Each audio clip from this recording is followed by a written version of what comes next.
Mengapa peluncuran pesawat luar angkasa Shenzhou 18 sangat menarik perhatian global? China mengirimkan 3 astronotnya lagi ke stasiun luar angkasa Tiangong yang dihuni secara permanen untuk misi 6 bulan ke depan. Misi ini menjadi rotasi reguler para astronot China yang bertugas di Tiangong yang mengorbit jauh di atas atmosfer bumi. Pada malam tanggal 25 April lalu, 3 astronot China berhasil meluncur ke luar angkasa, memasuki orbit yang ditentukan.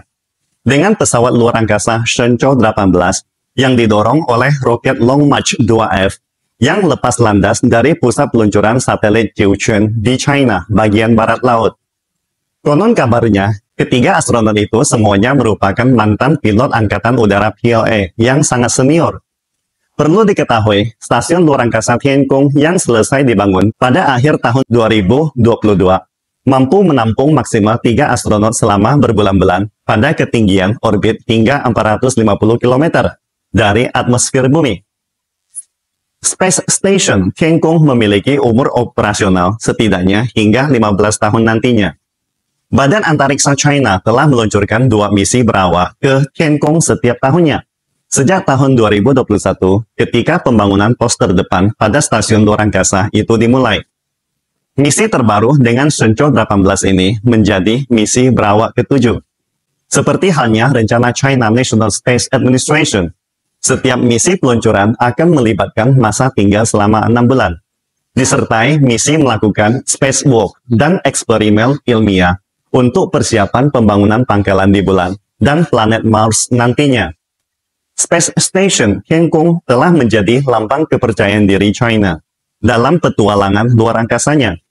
Setelah Wolf Amendment AS khusus melarang China masuk ke Stasiun Luar Angkasa Internasional ISS, yang merupakan gabungan NASA dengan negara-negara maju lainnya di tahun 2011. Dengan kata lain, China National Space Administration atau disingkat CNSA khusus dilarang oleh Undang-Undang Washington untuk melakukan kolaborasi apapun, baik secara langsung maupun tidak langsung dengan NASA. CNSA menekankan, misi Shenzhou 18 kali ini menjadi misi berawak ke-13 ke luar angkasa China. Misi khusus persiapan dalam membangun pangkalan bulan dalam beberapa tahun mendatang. Shenzhou 18 dikabarkan berhasil bersandar dengan stasiun luar angkasa Tiangong secara mandiri dan akurat. 3 astronot kelahiran generasi milenial sukses menempati stasiun luar angkasa untuk misi 6 bulan selanjutnya. Keberhasilan ini merupakan tonggak kebanggaan bagi China, mencatat pencapaian besar dalam penerbangan antariksa berawak dunia. Namun, berita peluncuran Shenzhou 18 yang sangat sukses telah menjadi kabar buruk bagi NASA, menandakan kesenjangan eksplorasi Bima Sakti antara 2 pemain utama superpower dunia, China dan AS, semakin menyempit. Misalnya, menurut laporan Associated Press, baru-baru ini seorang pakar antariksa AS memberikan beberapa pernyataan dalam wawancara tersebut, menyatakan bahwa China kini sedang mempercepat pembangunan stasiun luar angkasa Tiangong, menunjukkan kemajuan sangat mencengangkan dalam eksplorasi antariksa China. Pakar antariksa AS ini juga menekankan bahwa perkembangan antariksa China memiliki potensi sangat besar untuk menjadi negara kedua di dunia yang sukses mendarat di bulan dalam waktu dekat. Ya, pernyataan pakar antariksa AS tersebut tidak diragukan lagi, karena teknologi kedirgantaraan China memang sedang berkembang pesat, dan kesenjangan antara China dan AS memang semakin menyempit.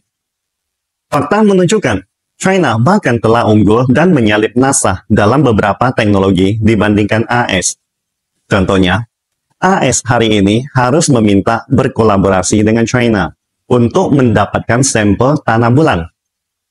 Keberhasilan peluncuran penerbangan antariksa Shenzhou 18 bukan hanya merupakan keberhasilan dalam penerbangan berawak, tetapi juga membawa banyak proyek penelitian yang menggemparkan dunia antariksa. Salah satu proyek penelitian yang paling menarik dalam Shenzhou 18 adalah pengembangan atau budidaya ikan di luar angkasa. Ini adalah pertama kalinya China akan melaksanakan penelitian ekologi air di luar angkasa, mendirikan sistem ekologi air mandiri yang stabil dan berkelanjutan, dan mencapai terobosan dalam pemeliharaan hewan vertebrata di ruang angkasa. Perlu diketahui, NASA juga baru saja memulai penelitian serupa. Cukup menunjukkan perkembangan teknologi China telah berada di garis terdepan dunia. Jika proyek budidaya ikan di luar angkasa berhasil, itu akan menjadi terobosan sangat besar, yang juga menandakan bahwa negeri Panda dapat memperoleh sumber air bersih untuk kehidupan manusia di luar angkasa di kemudian hari. Selain itu, China juga melaksanakan penelitian pertama di dunia tentang fungsi sel induk pucuk tanaman di ruang angkasa. Tahukah Anda bahwa proyek ini dapat mengungkapkan mekanisme adaptasi evolusi tanaman terhadap gravitasi dan memberikan dukungan teoritis untuk eksperimen berharga berikutnya? Proyek-proyek penelitian ini memiliki dampak jangka panjang pada pengembangan kedirgantaraan manusia, serta kontribusi pada pengembangan kedirgantaraan China untuk pendaratan di bulan. Tentu saja, hal ini membuat AS mulai khawatir dengan kesuksesan peluncuran Shenzhou 18 China dan proyek eksperimennya, karena ini semua akan mengubah status quo manusia tentang Bima Sakti.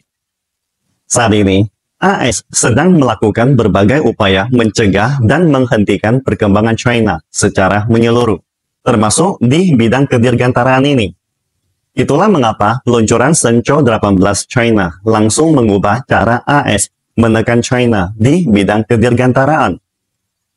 Ini juga berarti hegemoni luar angkasa AS yang dianggap sebagai hak prerogatif ini mulai tergeser. AS telah kehilangan kendali atas bidang antariksa China.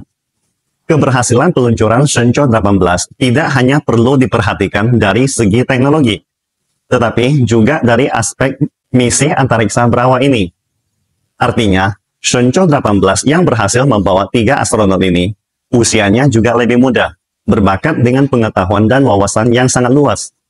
Ini menunjukkan bahwa kualitas astronot China terus meningkat, dan perkembangan kedirgantaraan China bersifat komprehensif.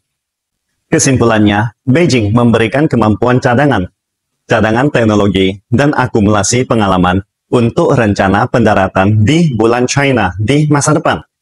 Peluncuran ini jelas memberikan tekanan sangat besar pada AS, karena astronot AS umumnya kekurangan cadangan talenta. Sejak peluncuran satelit buatan pertama China pada tanggal 24 April 1970, teknologi kedirgantaraan China terus berkembang pesat sampai hari ini. Dari rudal balistik Tungfung 1 hingga peluncuran wahana antariksa berawak Shenzhou 5, dari rover robotik Chang'e hingga stasiun ruang angkasa Tiangong, semuanya merupakan hasil kerja keras perjuangan generasi demi generasi di China. China mungkin tidak bisa membuat time machine, namun perubahan yang dibawanya dalam sains dan teknologi selama 4 dekade terakhir adalah sama ajaibnya dengan keajaiban. Berkat terobosan teknologi di berbagai bidang, lampu minyak tanah telah digantikan dengan lampu pintar yang dikendalikan oleh voice recognition, atau mobil EV China yang didukung dengan berbagai fitur canggih dan mendunia, dan didukung oleh energi yang lebih hijau. Atau operator surat telah diganti dengan jaringan 5G Huawei, yang memastikan bahwa Anda dan keluarga hanya berjarak 1 tombol saja. Kereta api telah diganti dengan kereta cepat berkecepatan 1000 km per jam nantinya. Dan untuk membeli makanan, Anda hanya perlu memindai wajah Anda atau QR Code saja. Selama 4 dekade terakhir, kehidupan di sebagian besar negara di dunia telah diubah oleh kemajuan ilmu pengetahuan dan teknologi. Tetapi, tidak ada satu negara pun di dunia yang bisa menandingi kecepatan atau tingkat pencapaian seperti China. Segala sesuatu yang telah dicapai China dalam hal kemajuan ilmiah dan teknologi bukanlah keajaiban, melainkan kenyataan. Salam Indonesia Maju!